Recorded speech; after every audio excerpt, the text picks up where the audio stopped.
እዚህ ጋር ሽምብራ አለኝ። ሽምብራ ይሄ ሽምብራ ድቤ ነው የምንለው በብዛት ማለት ነው። ትልቁ ሽምብራ አለ፣ ትንሹ ሽምብራ አለ።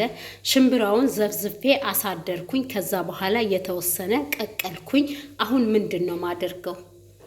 እስከ ቪዲዮ መጨረሻ አብራችሁኝ ሁኑ።